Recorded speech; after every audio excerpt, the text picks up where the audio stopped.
آج ہم ایک بہت مشہور اور کہنا چاہیے کہ عبرتناک مذہبی قصے پر بات کر رہے ہیں۔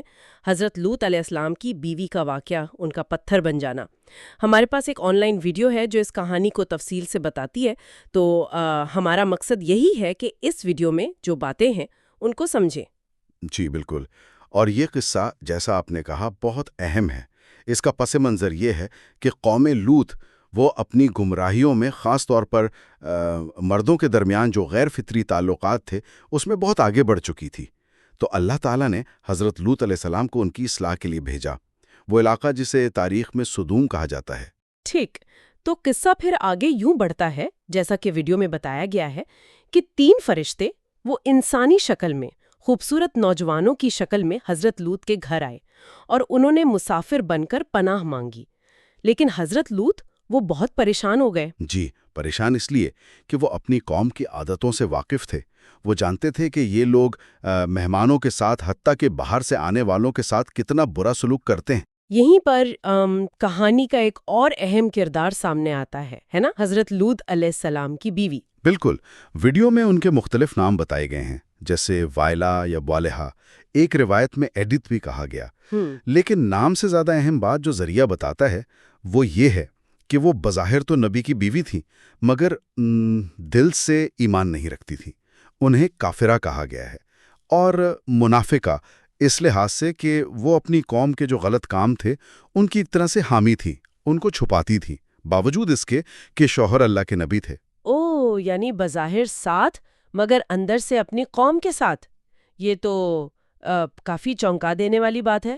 اور پھر ویڈیو کے مطابق انہوں نے ہی جا کر اپنی قوم کے جو شریر لوگ تھے ان کو خبر دی کہ گھر میں خوبصورت مہمان آئے ہیں۔ جی، ذریعہ یہی بتاتا ہے، اور اس خبر کے ملتے ہی ظاہر ہے ایک بڑا ہجوم، ایک غنڈہ گرد عناصر کا گروہ حضرت لوط علیہ السلام کے گھر پر حملہ آور ہو گیا۔ وہ دیواریں پھاندنے لگے، دروازہ توڑنے کی کوشش کرنے لگے۔ بڑا سنگین موقع تھا۔ اسی وقت پھر فرشتوں نے اپنی حقیقت ظاہر کی ہوگی۔ بالکل، اسی انتہائی مشکل لمحے میں ان مہمانوں نے یعنی فرشتوں نے اپنی اصلیت ظاہر کی۔ انہوں نے بتایا کہ وہ اللہ کے بھیجے ہوئے فرشتے ہیں اور اس قوم پر عذاب نازل کرنے آئے ہیں۔ اچھا، تو عذاب کی خبر بھی دے دی۔ پھر حضرت لوط کو کیا حکم ملا؟ حکم بہت واضح تھا کہ اپنے گھر والوں کو یعنی جو ایمان والے ہیں ان کو ساتھ لیں، اور رات ختم ہونے سے پہلے، صبح ہونے سے پہلے یہ بستی چھوڑ دیں۔ اور ایک بہت سخت تاکید تھی کہ کوئی بھی پیچھے مڑ کر نہ دیکھے۔ پیچھے مڑ کر نہ دیکھے۔ جی، جو پیچھے مڑ کے دیکھے گا وہ بھی اسی عذاب میں گرفتار ہو جائے گا جو قوم کرانے والا ہے۔ تو اس کے بعد وہ منظر شروع ہوتا ہے فرار کا۔ ویڈیو میں جیسے بتایا گیا ہے حضرت لوط، ان کی 2 بیٹیاں اور ان کی بیوی وہ نکل پڑے، اور ماحول کیسا تھا؟ آسمان سے پتھر برس رہے تھے، خوفناک آوازیں، یقیناً بہت دہشتناک منظر ہوگا وہ۔ بہت زیادہ، اور اسی دہشت اور افراتفری کے عالم میں وہ فیصلہ کن لمحہ آیا۔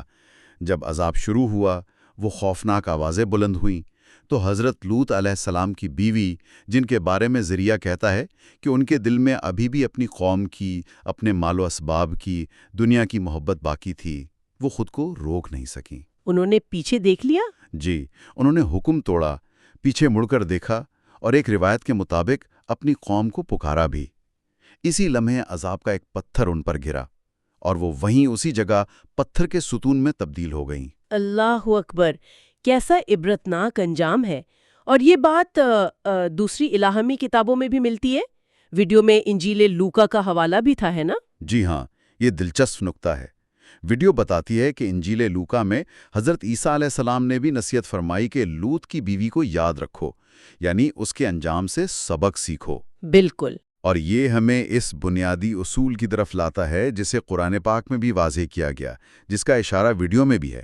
دیکھیں، حضرت نوح اور حضرت لوط دونوں اللہ کے نبی، ان کی بیویاں ان کے ساتھ تھیں، مگر ایمان نہ لانے کی وجہ سے عذاب سے نہ بچ سکیں۔ دوسری طرف فرعون جیسا بڑا کافر اور ظالم، اس کی بیوی حضرت آسیہ، وہ ایمان لے آئیں اور کامیاب ہوئیں۔ صحیح۔ تو سبق کیا ہے؟ ویڈیو کا نچوڑ یہی ہے کہ ہدایت اور نجات کا تعلق آپ کے ذاتی ایمان اور عمل سے ہے، صرف کسی نیک شخص سے نسبت ہونا کافی نہیں ہے۔ یہ واقعی گہرا نقطہ ہے۔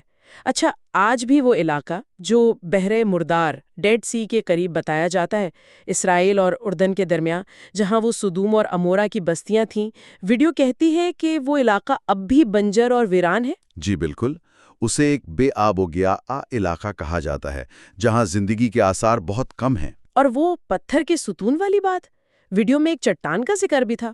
ہاں، وہ مغالہ بن شناخ جو سدوم کا ایک بیرونی علاقہ تھا۔ جی، ویڈیو میں یہ ذکر ہے کہ بحیرہ مردار کے قریب کچھ محققین نے ایک ایسی چٹان دریافت کی ہے جو انسانی شکل سے کچھ مشابہت رکھتی ہے، اور بعض لوگ یہ سمجھتے ہیں یا یہ کہا جاتا ہے کہ شاید یہ وہی حضرت لوط علیہ السلام کی بیوی کا پتھر کا مجسمہ ہے۔ یہ مبینہ طور پر اردن میں کوہ سدوم پر واقع ہے، البتہ یہ ایک روایت یا مقامی خیال ہے۔